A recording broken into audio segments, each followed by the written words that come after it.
वृक्ष राशि कोश के ब्रजवासी सब के सब आ रहे हैं, लाला का दर्शन करते हैं, बाबा आनंद को मैया को बधाई देते हैं, मैया कन्हैया को पालने पर लटाते हैं, गोपियां आती हैं, झूला झुलाते हैं। बाल कृष्ण प्रभु जिनकी गोद में ये त्रैलोक्य खेल रहा है, आज भक्ति के वश में होकर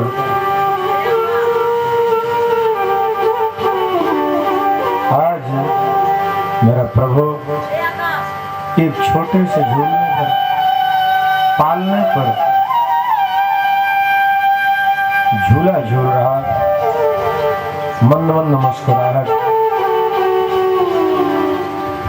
आंखों में भैया काजल लगा दी है। हमारे प्रभु का बड़ा विलक्षण स्वरूप है। बाबा आनंद ग्वाल वालों से कहते हैं, अरे मित्रों, आप लोग थोड़ा देखभाल करना, मैं शीघ्र ही कंस को कर दे करके वापस आऊंगा। यदि कंस को कर नहीं दिया तो वो उपद्रव कर देगा। कंस के भय से बाबा वहां से चल पड़े। भगवान सुखदेव कहते हैं, परीक्षित, गोपां गोकुल रक्षायां निरोप्य मथुरांगतः नंदः कंसस्य वार्षिक्यं करं दातुं कुरुद्वः।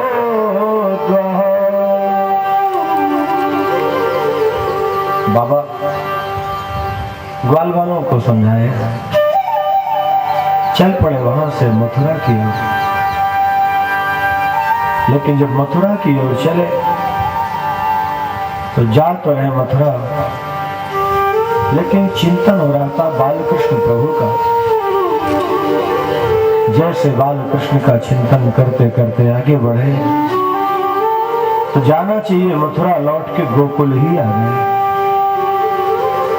ब्रजवासियों ने कहा, बाबा इतनी जल्दी आप लौट आए? बाबा ने कहा, क्या बताओ, मैं तो मार्ग ही भूल गया। अरे क्या कह रहे हैं आप जीवन भर गए और आज मार्ग भूल गए? देखिए, भक्ति मार्ग की विलक्षणता यही है, जिस दिन हमारा आपका प्रवेश भक्ति मार्ग में होगा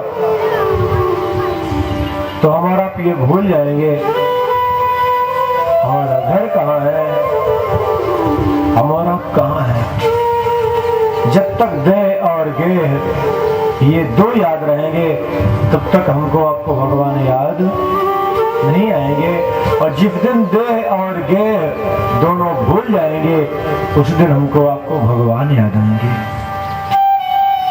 बाबा जब लौट के आए, बाबा सोचते हैं चलो लौट के आई है, एक बार लाला का दर्शन और कर लें। पहुंचे, बालकृष्ण प्रभु को उठाए, गोद में लिए,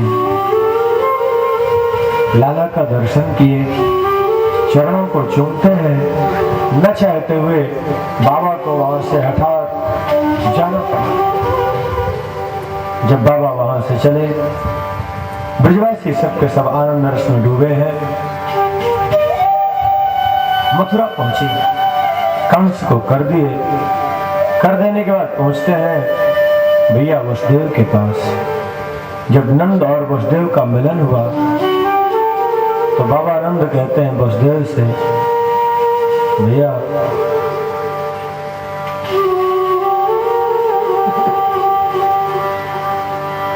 अहोते देवकी पुत्रा कंसेन बहवो हता एकावशिष्टा वरजा कन्या सापि दिवंगता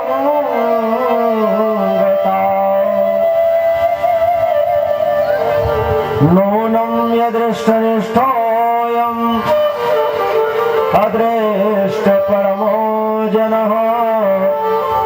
अदृष्टमात्मनस्तत्त्वं यो वेद न समूहेते। अरे भैया, ये पापी कंस कितना बड़ा उपद्रवी है, कितना बड़ा अत्याचारी है। आपके निर्दोष 6 बच्चों को मार दिया। 7वें घर में कन्या आई, श्रीराम 7वां गर्भ खंडित हुआ, 8वें घर में कन्या आई, ये उसको भी नहीं छोड़ा। वसुदेव जी कहते हैं देखो नंद, जो होना था हो गया, आप उसको छोड़ो। बेटी ताही विचार के आगे की सुध ले। हमारे आपके जीवन में जो कुछ हो गया है उसी को दिमाग में बैठा करके रखेंगे तो भूत के चक्कर में वर्तमान और भविष्य दोनों चौपट हो जाएंगे। इसलिए ठीक है, प्रभु को जो मंजूर था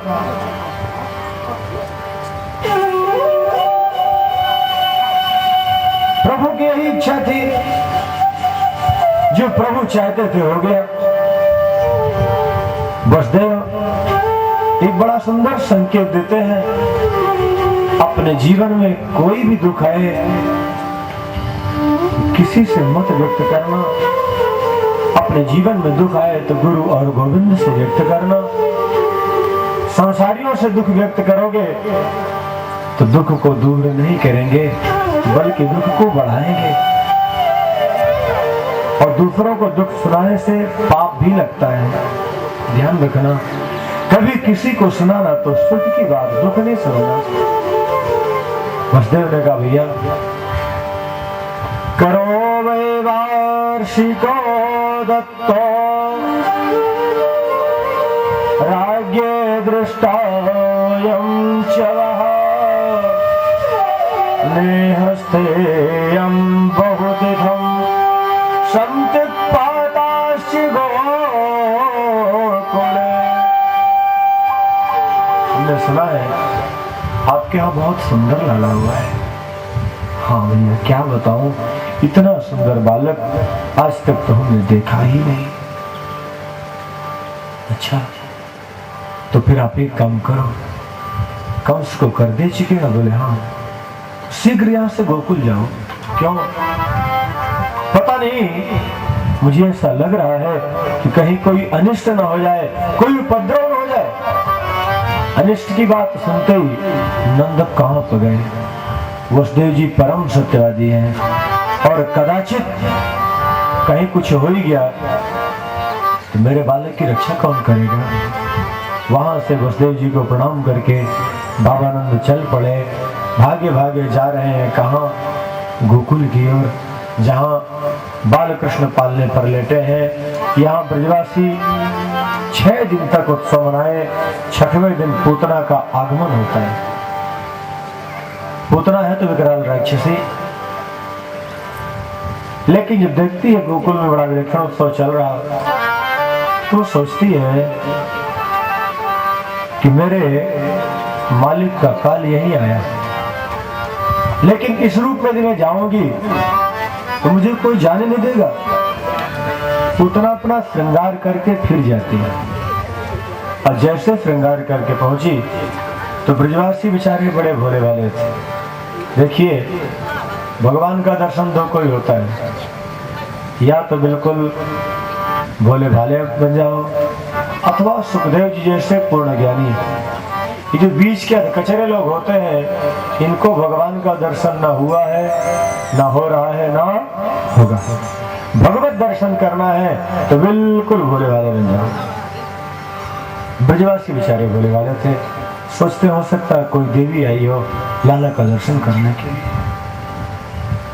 जैसे पूतना श्रृंगार करके पहुंची, भगवान कृष्ण आंख बंद कर लिए। आंख क्यों बंद किए? इसके कई भाव हैं। पहला भाव तो यह है कि राजा बलि की पुत्री है रत्नमाला।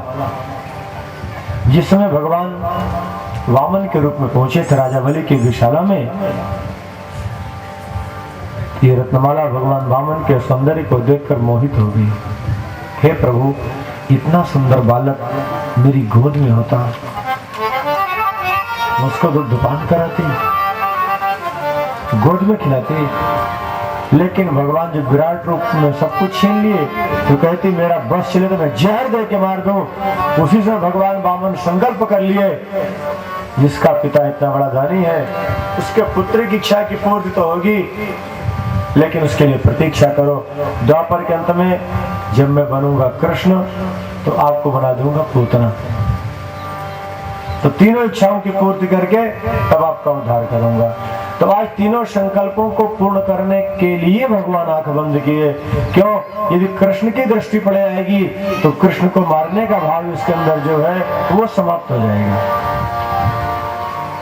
हमारे आपके अंदर कालुष्य तभी तक है जब तक हमारा भगवान के शरण में नहीं आए हैं अथवा भगवान की दृष्टि हमारे आपके ऊपर नहीं पड़ी है। जिस दिन भगवान की दृष्टि हमारे आपके ऊपर पड़ जाएगी तो हमारे आपके अंदर किसी प्रकार का कोई कालुष्य नहीं रहेगा, किसी प्रकार का कोई विकार नहीं रहेगा।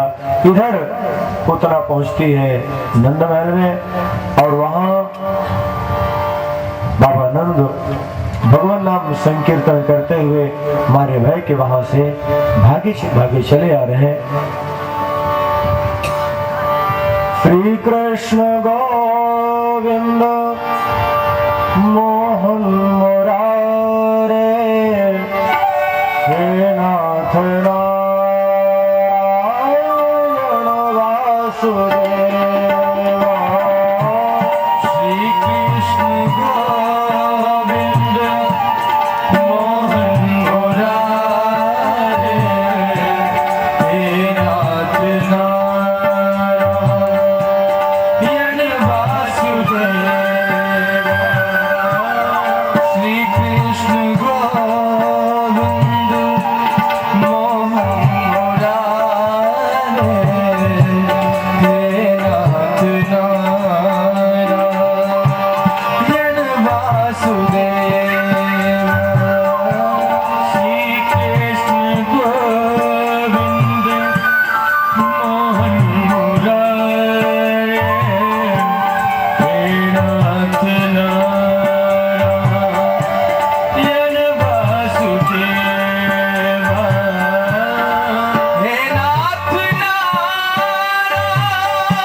बाबा नंद भगवान नाम संकीर्तन करते हुए आ रहे हैं। यहाँ भगवान कृष्ण पूतना को देखकर अपनी आंख बंद कर ली। पूतना जब बालकृष्ण प्रभु को देखी, एक बार उसका अंदर भाव आया, ये बालक बहुत सुंदर है, इसको न मारो। फिर सोचती है कि इस बालक को मैं मार देती हूँ तो महाराज मुझे कोई न कोई पद जरूर दे देंगे। व्यक्ति जो पाप करता है उसके पीछे लोभ छिपा होता है। यदि व्यक्ति के अंदर लोभ ना हो तो कोई पाप करे ही नहीं। पद का लोभ जैसे आया, पूतना भटक गई। भगवान ने संकल्प कर लिया, अरे पगली, मेरे पास आने के बाद तुझे संसार का पद दिखाई पड़ता है, तुझे मैं पद तो दूंगा लेकिन यहाँ का नहीं, ऐसा पद दूंगा जो पद देवकी यशोदा को बाद में देना है वो दूंगा। भगवान अपनी माया डाले, यशोदा गृहकारी व अंदर चले गए। पूतना बालकृष्ण को गोद में ले ली। बार बार मन में क्षोभ होता है, अरे इस बालक को न मारो, इस बालक को न मारो। पर जहां पद का लोभ आया, उसी समय उस बालक को दुग्धपान करने लगी। भगवान को आक्रोश आ गया। क्यों प्रभु को आक्रोश आया? पता नहीं कितने निर्दोष बच्चों का रक्त पी के आई। और जैसे प्रभु को आक्रोश आया, उसके अंग को पकड़कर उसके प्राण खींचने लगे। ये प्राण खींचने लगे तो चीखती है, चिल्लाती है, सामुं संचारवती प्रभासणे निष्पीडमाना खिलजीवर्मणि विवृत्त नेत्रे चरणों भुजाओ प्रसन्न गात्रा क्षिपते विरोधः। यहाँ गोकुल में हाहाकार मच गया। भगवान कृष्ण को लेकर आकाश मार्ग में चली गई। भगवान सोचते हैं ज्यादा विलंब करना ठीक नहीं है। प्रभु जैसे उसके प्राण को खींचे तो ले जाकर कंस की बगीचे में उसको ऐसे जमीन पर गिरी जैसे भयानक वज्रपात हुआ हो, कई वृक्ष चकनाचूर हो गए। भगवान वक्षस्थल पर क्रीड़ा कर रहे थे, यहाँ यशोदा मूर्छित हो गई। कृष्ण के वियोग में गोपियां सबके सब रो पड़ी। ये प्रभु ये क्या हो गया? बड़ी मुश्किल से तो नंद के यहाँ लाला हुआ, इतना सुंदर लाला आज तक हमने देखे नहीं, लेकिन ये छठे दिन क्या हो गया? ब्रजवासी गर्जना सुनकर भागे भागे गए। जाकर के देखते हैं भगवान वक्षस्थल पर उसके लेटे हुए हैं। प्रभु को उठा करके लाए। जैसे गोपियों के माध्यम से यशोदा के पास प्रभु पहुंचे, यशोदा गले से लगाकर बहुत रोई। इतने बाबा नंद आ गए। जब बाबा नंद आए, बाबा नंद देखते हैं ग्वाल वाला आपस में चर्चा कर रहे हैं। जिस रस का रसपान कर रहे थे वो रस तो बंद है। कारण क्या है मित्रों? क्या बात है? कोई समस्या हुई क्या? कोई कुछ बोलने को तैयार नहीं। तब नंद को याद आया, वसुदेव जी ने ठीक ही कहा था, लगता है जरूर कोई न कोई अनिष्ट हो गया, उत्पात हो गया। भागे भागे गए यशोदा के पास। देवी क्या हुआ? क्या बताऊं स्वामी? प्रभु की बहुत बड़ी कृपा, मेरे लाल की रक्षा हो गई। एक राक्षसी आई थी, मेरे लाल को उठा कर लेके चली गई थी। ये तो भगवान की कृपा की राक्षसी नीचे थी, लाला ऊपर था। कहीं मेरा लाला नीचे होता तो पता नहीं क्या होता। बाबा डर गए, उठाकर गले से लगा लिए। प्रभु को एक एक अंग को देखते हैं, कहीं खरोंच तो नहीं आई। गाय की पूंछ से कृष्ण के अंगों को झाड़ते हैं। गोखुर की रज माथे पर लगाते हैं। गौमूत्र से सिंचन करते हैं। एक बात ध्यान रखना, जिसको कृष्ण का दर्शन करना है, आप ज्यादा कुछ नहीं कर सकते तो कृष्ण के गाय की सेवा कर लेना। आप गाय की सेवा करोगे तब भी आपको गोपाल का दर्शन हो जाएगा।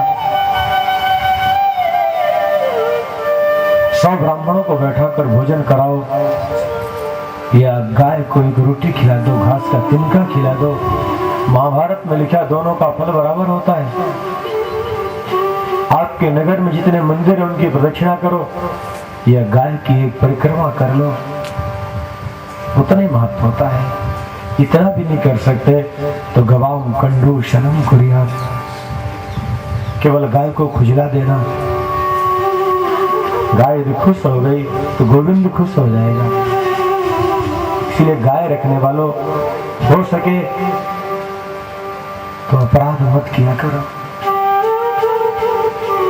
कई बार लोग गाय रखते हैं, गाय चराने जाते हैं, जब गाय भागती है तो पत्थर मारेंगे या कि घर में लाए जब रस्सी से बांधेंगे, उठा के लगे पीटने। गाय बां बां करती है और वो कसाई की तरह पीटते रहते हैं।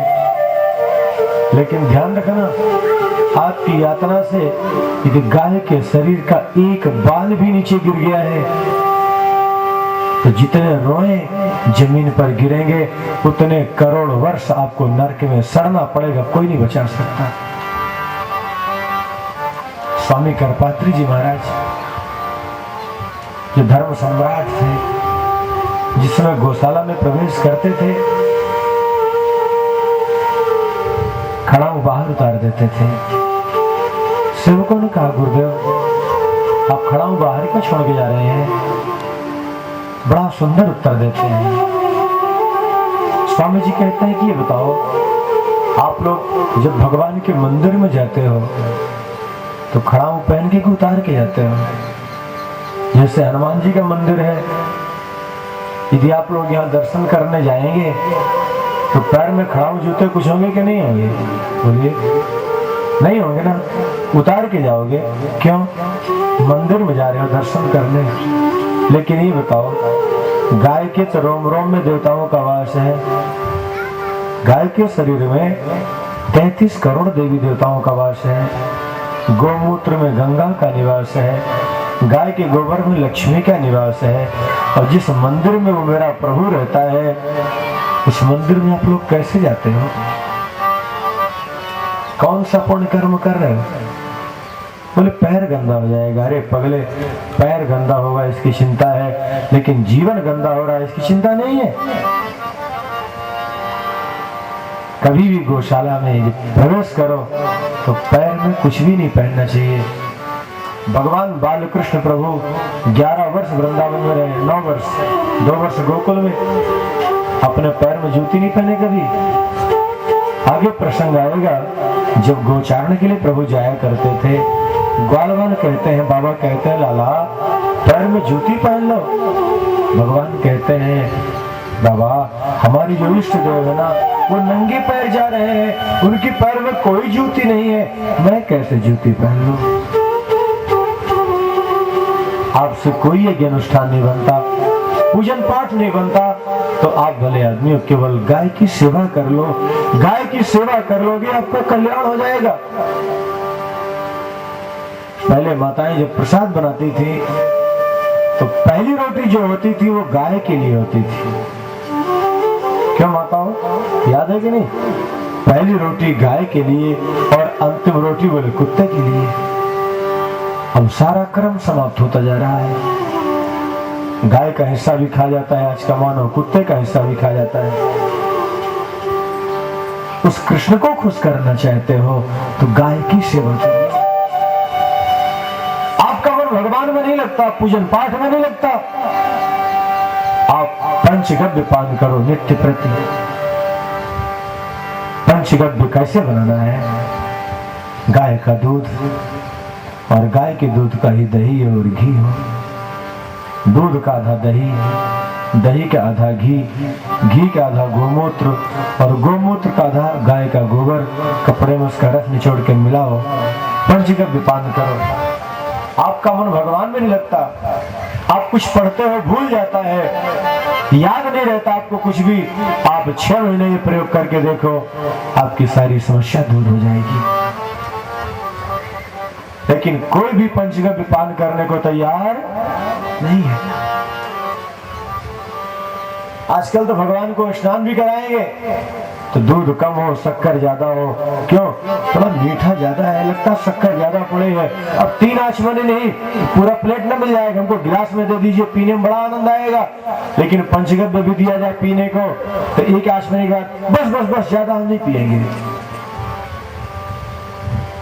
जिससे हमारा कल्याण होगा उसका सेवन कर। भगवान कृष्ण कहते हैं कि जो गाय की सेवा करेंगे उन पर मैं शीघ्र प्रसन्न हूं। महाभारत में तो यहां तक लिख दिया, गवाम कंडूशनम कुर्यात, केवल गाय को खुजला दो, खुजलाने मात्र से आपका कल्याण हो जाएगा। ब्रजवासी सब के सब गए, उस विकराल राक्षसी के अंग को काटते हैं, काट करके आग लगाए, सर्वत्र सुगंध फैल गई। परीक्षित ने कहा, गुरुदेव अभी आपने कहा जहर लगा के आई थी, सुगंधी कैसे? बोले उसके शरीर में दुर्गंध तभी तक थे जब तक कृष्ण का स्पर्श नहीं हुआ। जैसे कृष्ण का स्पर्श हुआ दुर्गंधी सुगंधी बन गए, जहर अमृत हो गया। हमारे आपके जीवन में समस्या तभी तक है जब तक इस शरीर का स्पर्श कृष्ण से नहीं होता, और जिस दिन कृष्ण से स्पर्श हो गया तो सारी समस्या दूर हो जाएगी। तो ये बताइए प्रभु इस राक्षसी को किस नरक में भेजे हैं? तो भगवान सुखदेव के नेत्र सजल हो गए। परीक्षित क्या बताऊं, कितना वो दयालु है। एतत् पूतना मोक्षम कृष्ण शार्वगमद्भुतम श्रद्धया मर्त्यो गोविंदे लभते। उस पुत्र को भगवान ऐसी जगह भेजे हैं जहां देवकी और यशोदा को बाद में भेजेंगे। एक बात ध्यान रखना, यदि बाल घातनी राक्षसी पुतना को भगवान गोलोक धाम प्रदान कर सकते हैं तो श्रद्धा भक्ति विश्वास के साथ भगवान की कथा सुनने वालों, आप कभी भी नरक नहीं जाओगे। नरक की यातना से आप बच जाओगे, सीधे भगवान के धाम को जाओगे।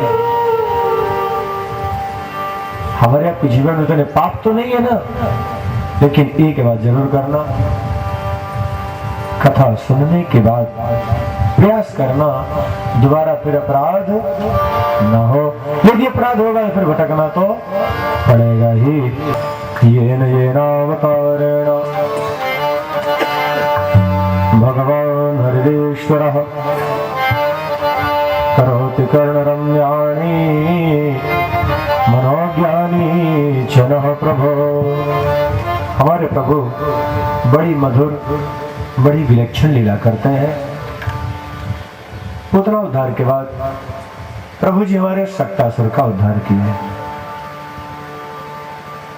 भगवान कृष्ण को जब राक्षसी उठा करके ले गई, मैया भयभीत हो गई, डर गई, सोचती पता नहीं किसकी कैसे दृष्टि है, मेरे लाल पर दृष्टि पड़ती है और अनिष्ट हो जाता है। आज सबके सब ब्रजवासी आ रहे थे दर्शन करने के लिए।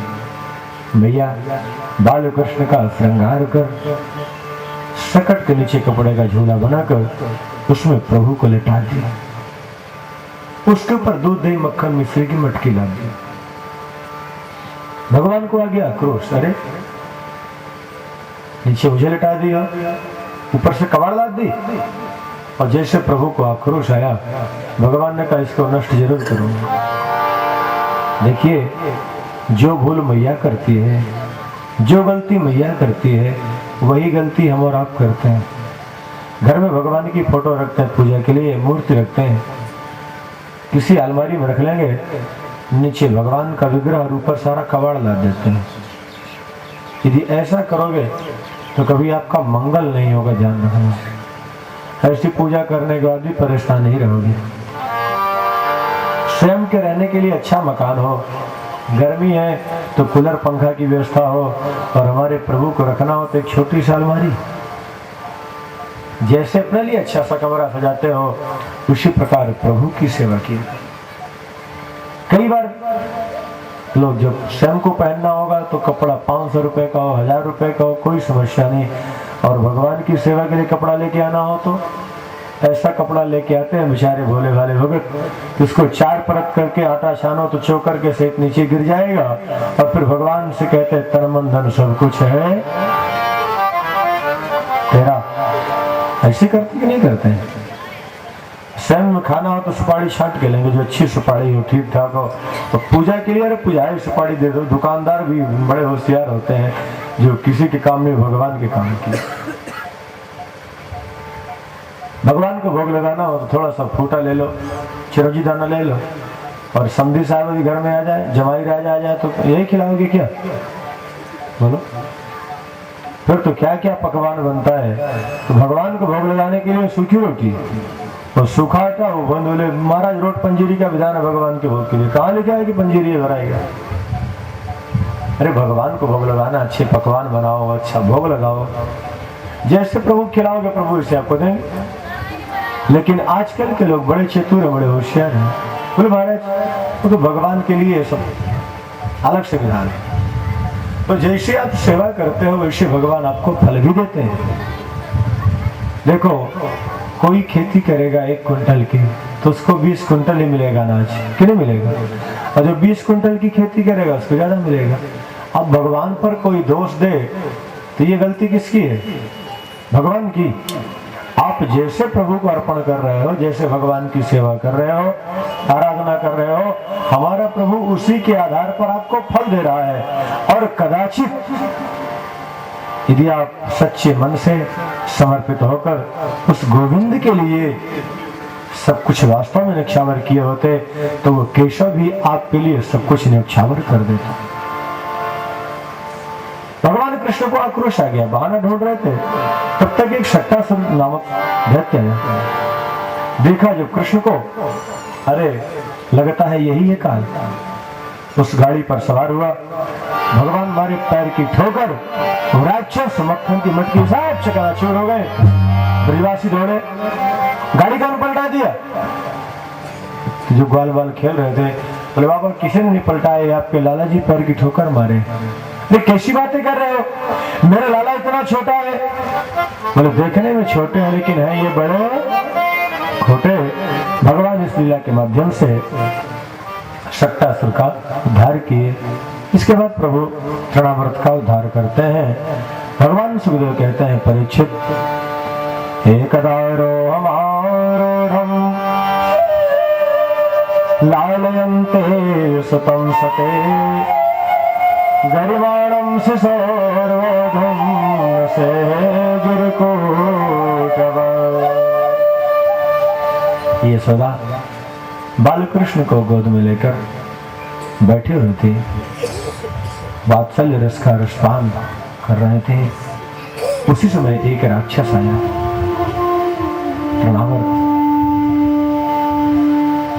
तृणावर्त जब आया ब्रजवासियों की आंख बंद कर दिया। यशोदा कृष्ण को गोद में लेकर के ऐसे डूबी थी, अपने आप को भूल गई। हमारे प्रभु मन मन मुस्कुराते हैं, कभी आंचल के अंदर मुख है तो कभी आंचल के बाहर है। छोटे छोटे चरण कमल हमारे प्रभु के, मैया पाँव में नूपुर बांधी है, जब प्रभु पैर ऊपर नीचे करते हैं बड़ी विलक्षण ध्वनि होती नूपुर की। मचल रहे हैं हमारे प्रभु। कभी अंदर के नेत्रों से ऐसे दृश्य का रसपान किया करो। धन्य बड़भागिनी देवी यशोदा, जिसकी गोद में आज परम पिता परमात्मा त्रैलोक्य का पालक बालक बनकर के बैठा हुआ है। मैया उस बालक को दुग्धपान करा रही है, बार बार सिर पे हाथ फेरती है। माताएं छोटे बालक को गोद में लेती हैं, कभी सीने से लगाते हैं, कभी उसके मुख को चूमते हैं, कभी चरण चूमती हैं। आज माँ यशोदा बाल कृष्ण के मुख को चूमते हैं, चरण कमल को चूमती हैं। जिनके चरण कमल का स्पर्श पाने के लिए ऋषि महर्षि देवी देवता लालायित रहते हैं, रोते हैं, गिड़गिड़ाते हैं। मुझे एक पल के लिए प्रभु अपना दर्शन दे दो, एक बार आपका स्पर्श मिल जाए, मेरा जीवन धन्य धन्य हो जाए। आज ऐसा प्रभु उस भक्ति स्वरूपणी यशोदा की गोद में है। नारद इस दृश्य को देखकर रो पड़े। धन्य हो देवी यशोदा, अपने जीवन में ऐसे कौन कौन से सुकृत कर्म किए थे,